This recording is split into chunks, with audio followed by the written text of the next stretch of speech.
So Nobby, you mentioned while we were talking about you wanted a program that was idiot-proof, and you know, Arthur and typical stuff. I don't want to put it this way, but yeah, it's just that lack of English vocabulary. Yeah, and I wanted to remind you of what Arthur said when somebody said to him that. Oh, can you explain Lydiard training idiot-proofly? Yes, yes. And Arthur said that my training method is not for idiot. And I think the point is very well taken, because exercise improves intelligence, and the idiots are the ones who are still sitting on the couch. And you know, runners do stupid things, but I think it's only because they don't have good information. They've taken something and it might make sense, and in a way really some of training is counterintuitive.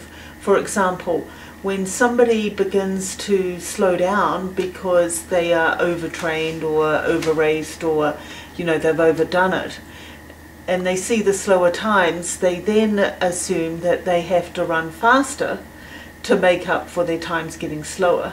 And that's the correct thing is a little bit counterintuitive, but it's to actually back off, because what a lot of people don't understand is the relationship between the workout stimulus and the recovery, and it's like two sides of a coin, and you're training this, you have this rhythm, which is to stress the body, have the body adapt during the recovery period.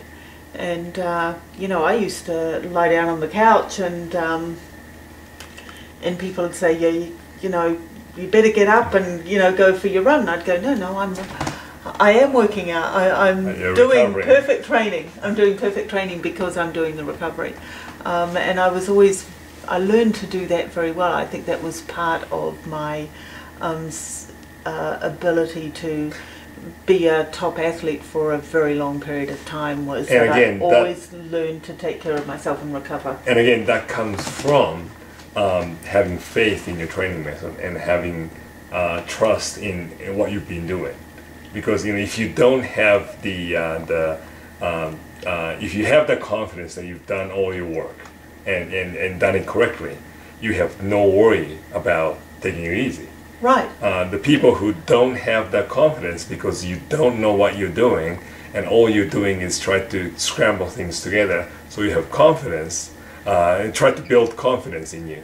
But what you need is faith in what you've done, not trying to come up with the confidence by doing something stupid.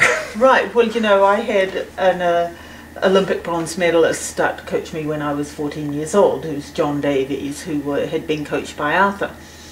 I didn't know, you know, what was good training or not, but I figured it worked for him, and so I had confidence in what he gave me, and I just went ahead with the program. But it got me set on excellent training from a very young age. So I was really fortunate in being influenced in that way, and I learned to look after myself.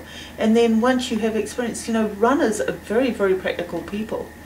It's all very well having all the theory, and but science is based on a limited band of information, and a human being is multi-layered. And an athlete, they just want what works. You know, it either works or it doesn't. You know. And the thing is, there's so many examples of athletes who've used Lydiard training method and become champion.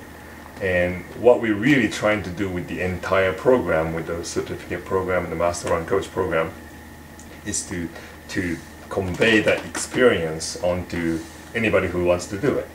And like you said, what science is trying to do in a way is, like I always use this analogy. There's a guy at my old work, we had to wear a name tag. And they came up with this stupid idea of, like, you know, if you don't have name tag, then we don't know who you are, so you're not supposed to come into the office. And we know who they are because we work together. And everybody goes like, well, you don't have name tag, so we don't know who you are. You know, it's not that name tag that matters, but you know, it's the inside who you are. And it's the same thing with training. You know, this is a training method that has worked to produce champions over the past half century. Right. And why does scientist who hasn't produced any champions come in and say, no, that's wrong. Right. that's not the right number. Yeah. But that's not what counts. Right. But what counts is what worked. Yes, yes, and everybody can have that experience. That's why it's Champions Everywhere. It's just not Exactly. a system for elites. So what a name for the club. Yeah, it's fabulous. Okay, thanks guys. We've been up all night talking. My God, it's well after midnight now at this stage. I need to go to bed. I gotta run in the morning. See you guys. Good night. Good night.